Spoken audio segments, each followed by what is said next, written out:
Once again, we welcome you to Moving Forward with Young Voices. And we are happy to welcome Bojan Lazarevski back to the program. It's been a few months since the last time we talked. For those meeting you for the first time, Bojan, tell us a little bit about yourself. Thank you, Brian. First of all, thank you for having me again in Moving Forward. It's a pleasure to be again online with you. For those who haven't met me so far, I'm Bojan. I come from North Macedonia. I'm currently doing Masters in Political Science, but also I write. I'm a contributor with Young Voices in the European fields. Well, right now it seems like a lot of the nations of the planet are trying to come to terms with artificial intelligence, and specifically how much or how little they should be regulating it, whether they should get out of its way or throw up barriers because some people don't trust it. I have an article here that you wrote for the Brussels Report that the EU could learn from the UK's more friendly approach toward AI. So set the stage for me a little bit, Bojan, as far as how is the UK approaching AI versus how does the European Union appear ready to approach it? Yeah, correct. So I think, first of all, we have a few different approaches across the globe. So the one of the European Union, then we have the US, China, and I think the approach of the UK kind of combines this, making it the best example at the moment. So on the one hand, we have the EU, which is mostly regulatory. So on the other hand, we have the US, which is market-driven, hands-off approach with lighter regulation. China has also been promoting rapid AI development in the past years. And the UK is more of a middle ground. It's more innovation-friendly than the EU, but it also introduces soft governance, ethical principles, and sector-specific guidelines, which is more structured than approach where it's mostly led for the businesses to decide everything. So we have also differences between EU and UK, and I think while EU has taken more a cautious path, focusing heavily on safety, privacy, mitigating risks, I think we can have a great example from the UK to implement also in the European Union. So I'm curious, how much of a threat is AI perceived as being to replacing people's jobs, for instance? Mm-hmm. I mean, it seems like when we first heard about AI, the concern was, well, it may get smart enough, it may take over everything, or it may decide that human beings or humanity is a threat and become hostile toward us. But the biggest concern I seem to hear by far is that it's going to take my job. And is this something that the EU is contemplating in how they approach regulating AI? Yep. I think it's a very big concern. I would say no one is really ready in the world. So we have different approaches, countries trying to do something. But the thing is, AI is developing much faster than the policy and the law system and everything that we have in regulation so far. And we have to be cautious because also at the same time, it means that the AI is the market. So we don't want to stand much behind if someone is giving it much opportunities. If we are regulating it a lot, some other might get too advanced and the tech companies will leave, for example. But back to your questions, it's very important to single out that according to latest studies, most employees in Europe already fear losing their jobs to AI. I think some 2/3, to be concrete, to some data, fear losing their jobs due to AI. These studies also indicate that tens of millions Europeans workers will need to train new skills by the end of the decade. So I think it's important to note that at the same time, the AI is also opportunity to create new jobs. But for those who will leave, who will lose the jobs, they need also to have opportunity to be retrained, reskilled in order to transition to a new job.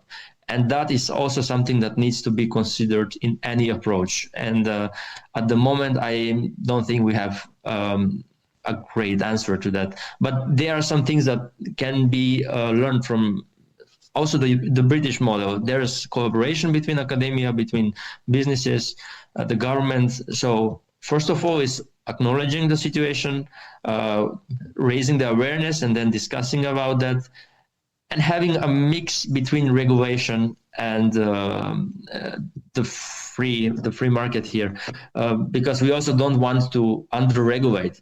Regulation is still needed to some extent, but it needs to be balanced because it's still developing. AI is still developing, and we don't know where it will stop. It will not stop in the near future.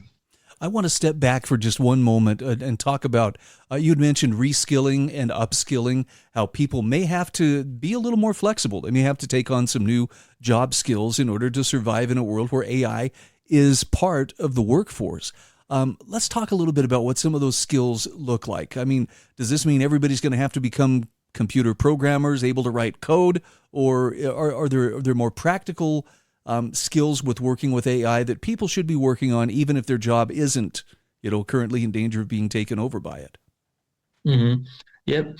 At the moment, it seems like the soft skills are something that the AI cannot fully replace in the near future. So it goes together with creativity.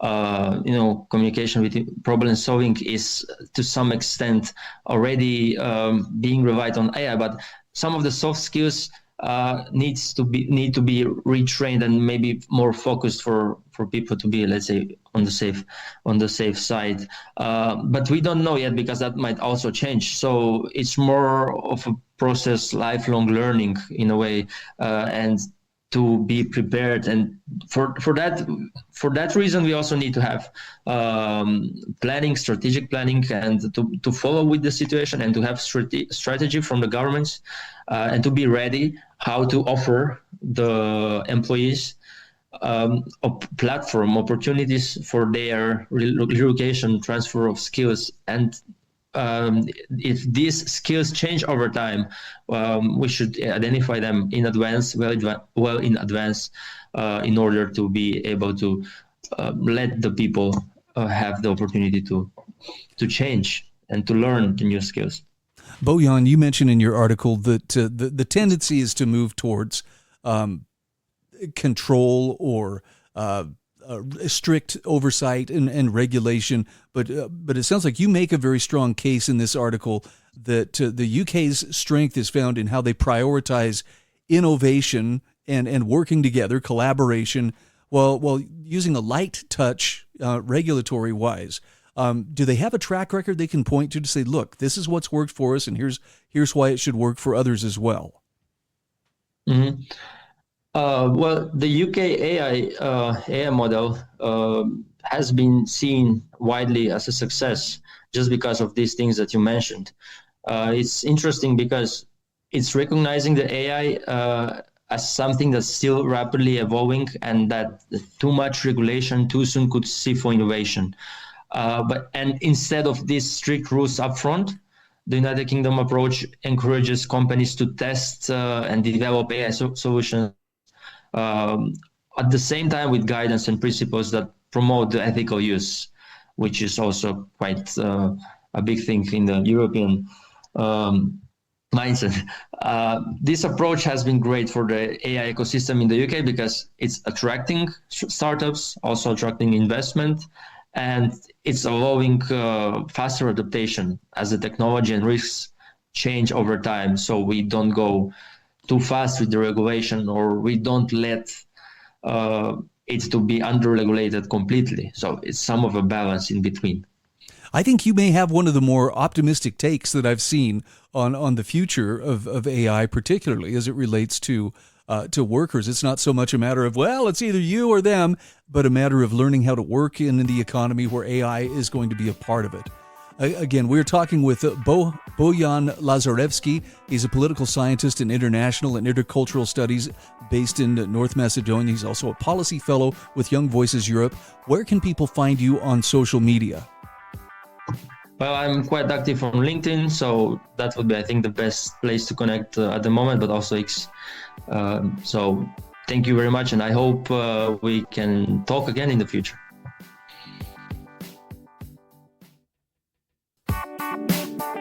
And we are back, welcoming Joseph Bouchard back to the program. Joseph, you're a regular contributor, and we see you on here often. But for those meeting you for the first time, take a moment or two here and tell us a little bit about who you are. That's right. It's great to be back. So I'm a journalist and a researcher originally from Canada. I've spent most of my time in Latin America, where I work on security issues, geopolitics, democracy, and really anything that relates to American interests as well, more broadly. I have heard a lot in recent months about El Salvador and their president, Nayib Bukele, who has apparently clamped down on criminal gangs. And now I hear talk, well, this may be the safest country in the world. But you point out in this article that you wrote for responsiblestatecraft.org that there's kind of a dirty secret that goes along with that remarkable crackdown on the gangs. So what is Bukele's dirty little secret? Yeah, so I would say it's a mirage mostly. He wants to pretend like this is about him, as you say, cracking down on gangs and jailing gang members and having the highest incarceration rate in the world. But it's actually about him signing a deal with the gangs to basically allow them to get their way and continue controlling drug markets in exchange for relative safety. And he doesn't want that to come out because he's basically gone after any kind of journalist or advocate who's shared that information, blocked people on Twitter, called them out, used his army of loyal fans and the state to prosecute that. But it's just the truth. Wow. So is that something that can remain hidden? Or is if this was generally understood, would it likely derail the efforts that Bukele has made to imprison so many of those gang members to the point where other nations, including the U.S., are now outsourcing, some of their imprisonment needs? I think, unfortunately, I'm kind of fighting a lone battle here, where it seems like most of the world, especially in the Americas, including the United States, have sort of bought this program and believe that it's the solution. Whether they actually believe in the policy or using it as a pretext to crack down on people's civil liberties and rights is another story. But broadly, he's the most popular president in the world. He won his re-election, which I haven't really seen much evidence to say was rigged or unfair. By historic margins, he will likely remain president for life unless there's some kind of major scandal, which there doesn't seem to be one on the horizon. If this doesn't affect him, nothing can, basically. And as we'll get into, basically every Latin American country is copying his tactics. And there's a line here that really grabs my attention. That is, you point out here in Bukele's crackdown, the rule of law is completely gone. So, this isn't, when you say it's possible he'll remain president for life, if there's no rule of law, why not? That's right. Well, I think this is a case study for both conservatives and liberals to look at and really be concerned, because it's not just that this is working, it's that he's tearing apart institutions to do this. So he appointed his own Supreme Court. So he basically fired the old Supreme Court and appointed loyalists. He's intimidated Congress many times, sending in the military into Congress to pass laws. He is jailed journalists and dissidents and basically made any kind of dissent illegal. He suspended all constitutional rights, and they've operated on a martial law basis for more than a year now.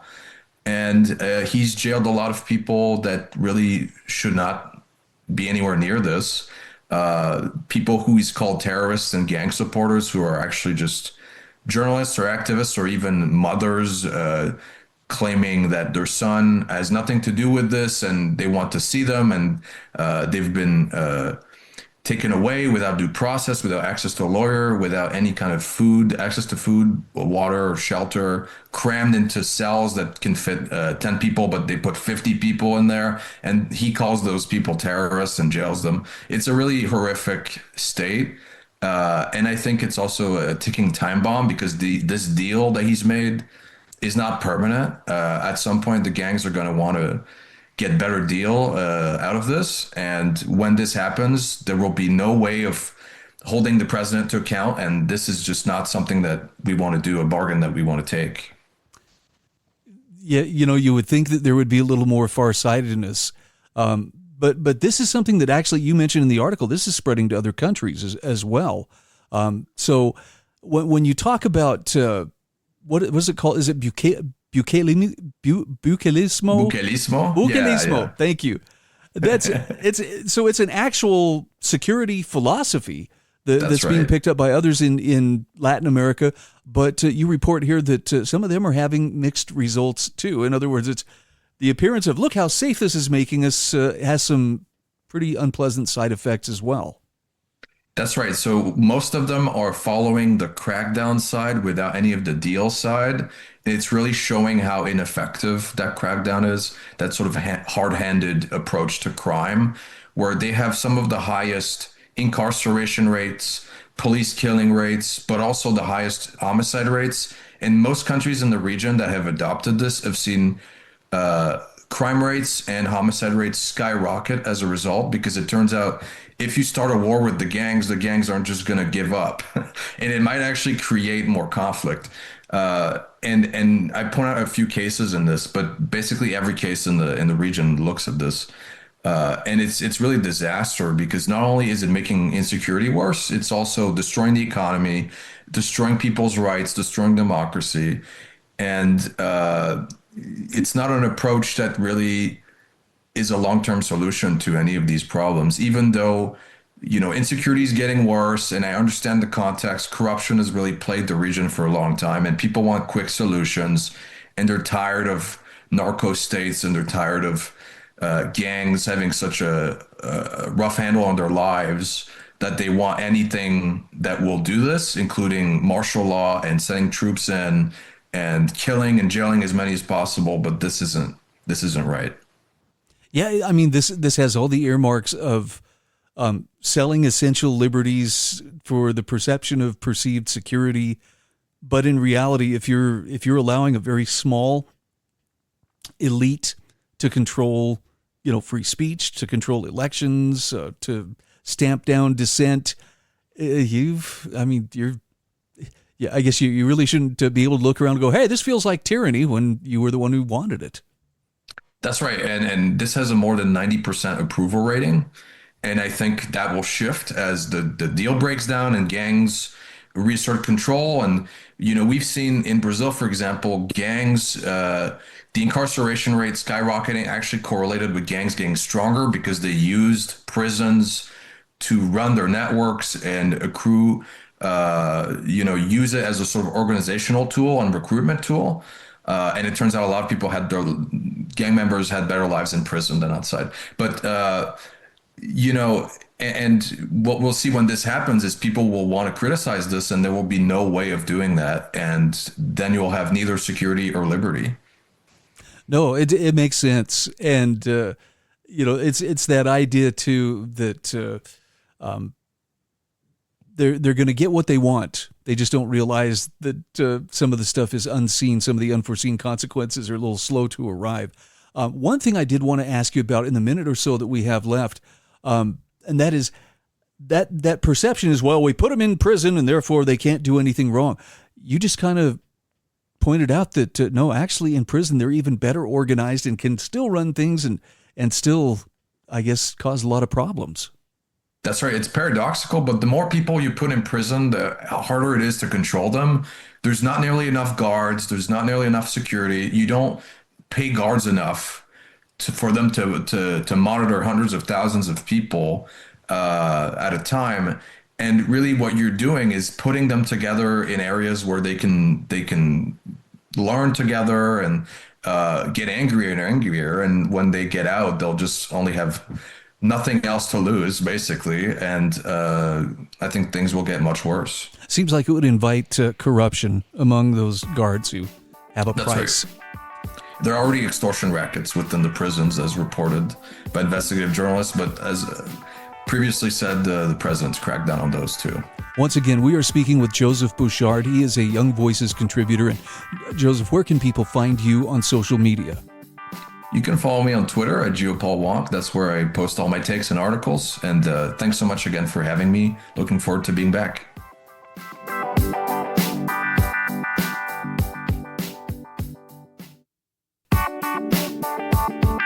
Welcome back to Moving Forward with Young Voices. Happy to welcome Aiden Grogan back to the program.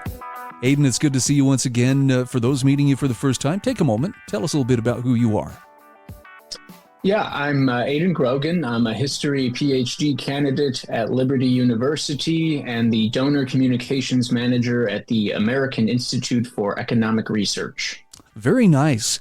Well, I got to give you high points for introducing me to a literary phrase that I don't know that I had encountered before, but now I'm intrigued. And it's the phrase is the dark satanic mills, which I understand from your article is from an 1804 poem by William Blake. Tell me a little bit about what Blake was referring to, and then let's talk about how it applies to us in our day. Sure. So William Blake was reacting to the Industrial Revolution, which was going on in Britain in the early 19th century, and the massive social disruptions that occurred as a consequence of industrialization and the transition of labor from homes and farms to factories, particularly factories in the big cities. So kind of the essence of capitalism is creative destruction. And when there are these vast economic changes, there are many disruptions, and there is always a transition period, which has sort of these growing pains. And we're currently experiencing that with the transition from manufacturing to services. The trajectory of economic prosperity is from agriculture to manufacturing to services. So today, among economic populists, we're sort of seeing this Blakean nostalgia for the previous stage of economic growth or economic progress. They want to move back to the dark satanic mills. They want to have an economic order in which more Americans work in manufacturing, as was the case in the big manufacturing boom of the immediate post-war era in the United States. But the argument that I make in the piece is that actually by moving forward into this high-tech service economy, particularly by having a massive expansion of remote work and educating Americans so they can work these nicer, more comfortable, and higher-paying professional class jobs, we can actually revive many of the positive social elements of pre-industrial agrarian life, which Blake was originally nostalgic for. And for those who are on the right and are economic populists, they should actually be excited about this, because it does give us that opportunity to really restore the home and the family, unlike never before in several centuries. You bring up a phrase in your article, creative destruction. I heard that for the first time a few years ago, and I have to admit, the first time I heard it, I was like, oh, that doesn't sound good. But after I understood what it was, I went, actually, I would like to see more of this. For those unfamiliar with creative destruction, what does that describe? It essentially describes the process of a dynamic market economy. There are always disruptions as an economy makes progress. So free trade and globalization has objectively been very good for the United States, for American workers and consumers alike. But it has been a bit difficult for certain sectors of the economy, notably people who rely on manufacturing jobs, especially in Rust Belt regions in the Midwest. Many jobs were simply automated as a consequence of technological innovation. That's one aspect of this creative destruction. Many other factories moved down south, where there's more competitive business environments with fewer unions and lower taxes. And of course, some jobs went overseas. So that's one example of that creative destruction. But overall, since 1970, according to the economist David Autor, Americans have been transitioning out of the old working class jobs and into the newer, higher paying professional class jobs. So that's overwhelmingly a positive development. But of course, there are those people who didn't transition very well, who were working in a factory and then they were flipping burgers. So we need to have sympathy for those people who were left behind. But overwhelmingly, we see a positive transition, and we've seen Americans' wages actually go up over the last 40 years. I can think of two other examples of that creative destruction. The rise of the ride shares, Uber, Lyft, etc., challenging the taxi cab companies, and I know the taxi companies were not happy. Hey, we paid a lot of money for these medallions, and for the right to be out here giving people a lift. But it was a very innovative business model, and frankly, a lot of people found that superior to what the taxi industry could offer them. The second one would be like Airbnb or VRBO, that where you can take a property that you're not using and do short-term rentals with it. And again, some people have a real problem with this. How dare you use your home to make money? But it's a good example of creative destruction. And notice in both cases, it spells opportunity for those who are willing to rise and meet it. Absolutely. Absolutely. If you give these things time and you allow the transition to play itself out, usually there are overwhelmingly positive benefits. So we need to be patient and sort of trust the process in some sense.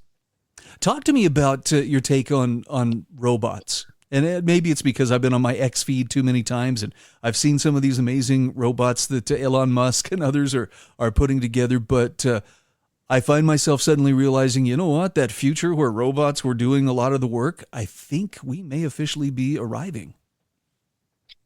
Well, the advancements in technology and artificial intelligence, in IT and automation is what explains a lot of the decline in manufacturing jobs in particular. So a lot of people point toward the China shock from 2001 to 2010, when allegedly so many of the manufacturing jobs went to China. But according to a study done by Ball State, about 88% of the manufacturing job losses in that decade, roughly speaking, were a consequence of technological innovation. And of course, that's another example of that creative destruction. But if we can have a major manufacturing sector and an immensely productive manufacturing sector that's largely centered around robotics, and that simultaneously frees up workers to transition into the knowledge economy or the professional class, I think that's a positive development. But we have to effectively make that transition and manage it better. And we haven't really done that very well in the United States. Europe has fared a lot better with managing that transition to a service economy. I really love how you frame this too, because on the one hand, I do hear a lot of calls for, we got to bring manufacturing back here. But I don't hear as many people aspiring, I want to work in a factory like my granddad did, or I want you to work in a factory like your granddad did. I mean, it sounds like between AI and robotics, a lot of those manufacturing jobs could return, albeit not necessarily done by human hands.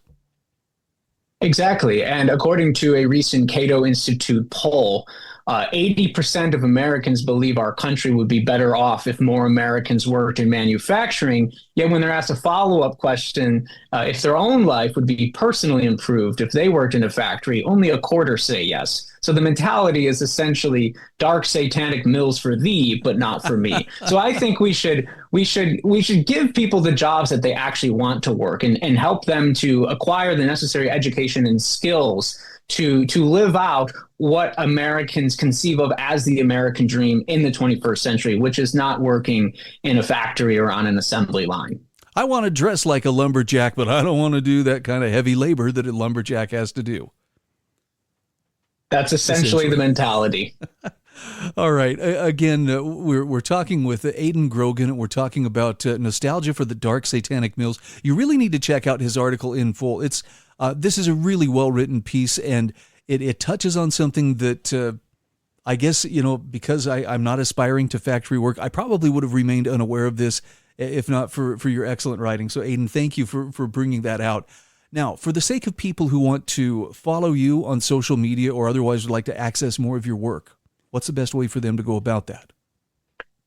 Yeah, you can follow me on X at Aiden Grogan, or you can visit the American Institute for Economic Research or the Daily Economy. That's our news publication, and you can find several of my articles there. Okay. Listen, I appreciate your time. It's great to have you back on the show, and look forward to our next conversation. Thanks for having me.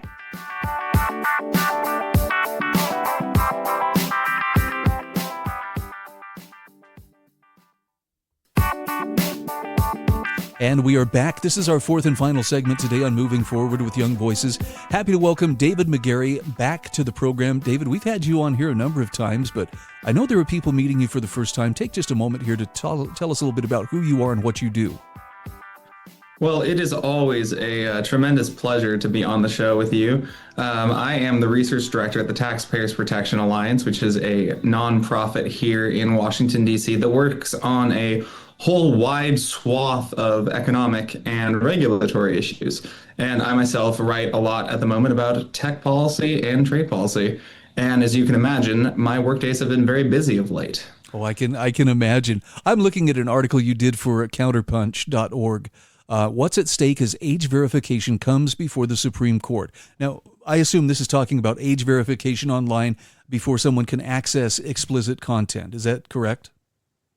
Yes, there's a case before the Supreme Court right now called Free Speech Coalition v. Paxton. And well, I think it's important to say at the outset that nobody wants kids accessing pornography online. The stakes of this case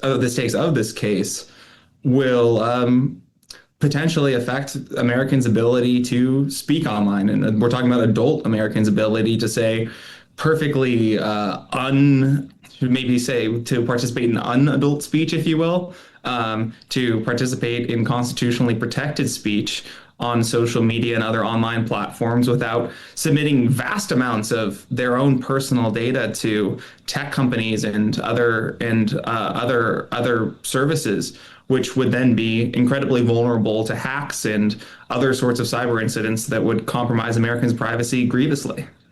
Wow. I mean, this is indicative of a pretty big problem in the sense that most kids, I would think, have no problem accessing inappropriate material. But why is it that it falls on the shoulders of the adults and those who are of the proper age to nonetheless prove and verify their age? I'm curious. It seems like this is one of those examples of, we're looking for an immediate short-term effect, but they're ignoring the likely long-term unintended effects. That's entirely correct. The problem with age verification mandates is that you have to verify everybody's age in order for these sorts of laws to be effective. Obviously, you don't know how old someone is until you've checked. So if, say, these sorts of laws were to become common, the result would be that every single American of all ages, before going on to, say, a social media platform, say before going on to Facebook, would have to submit something like a scan of a government ID, maybe submit to a facial scan, or they would be allowed to get online and to post things and read things. And I think this is actually a very important point. We would never allow this sort of show your papers regime to be imposed on speech in what we call the real world, quote unquote. But I don't think the distinction between the quote unquote real world and the online world is as great as some people make out. The fact is, more and more Americans are doing more things online that used to only be available offline. And then, I mean, that's for the simple fact that these technologies are very new and more Americans are adopting them. And so we shouldn't have a separate standard of we shouldn't have shrunk First Amendment protections for the online world. That's a very dangerous place. That's a very dangerous tack to take as we look at regulating the digital world. Wow. I'm just looking at the comment here from Justice Samuel Alito, who you point out is not exactly a friend of the Free Speech Coalition, talking about how there have been hacks of everything. What exactly was he trying to convey by making that admission? Well, excuse me, as I say in the piece, he sort of admitted something that was not altogether friendly to the larger point that he was making. But the fact is that everyone gets hacked.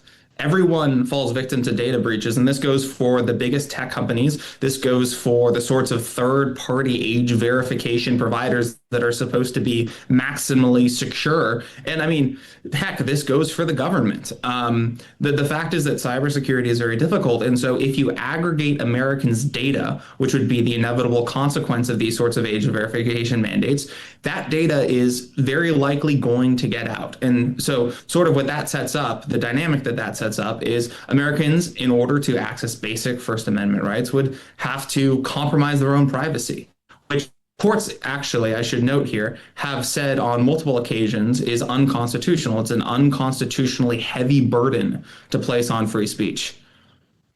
Interesting. And the case again, is it FSC v. Paxton? Yes, it's Free Speech Coalition v. Paxton, which is it's dealing with a Texas law that was passed a couple of years ago that required porn sites to verify the age of users. And my case that in the op-ed is that this presents a bit of a distortion, because nobody, including the Supreme Court justices, want to allow or to facilitate kids getting access to pornography. That's obviously something that is bad for their mental health. However, if the justices sort of dispense with the more intricate legal reasoning and they sort of contort precedent in order to get to the outcome of ruling against the porn sites in this case, the consequences are going to be quite severe for other types of online speech. And the fact is that whether we like it or not, under current Supreme Court precedent, a lot of explicit content enjoys many First Amendment protections. It's the specifics of this are a bit murky due to various court rulings over the years. But the fact is that an adverse ruling in this case could apply to all sorts of what we would consider core First Amendment protected speech. It feels like we're being offered somewhat of a false dilemma, too, in the sense that, well, if we don't do this, then you are totally okay with kids accessing smut or, whatever. And so it's either got to be this with potential, infringements and potential problems for the First Amendment, or, the alternative is we just let kids look at whatever they want to online. Something tells me there are other solutions in between those two extremes. There certainly are. And believe it or not, states are actually starting to explore them. There are a number of child safety tools that allow parents to control exactly what their kids see online. And this goes from the device level on phones to on specific apps to even to networks to internet browsers. The list is very large.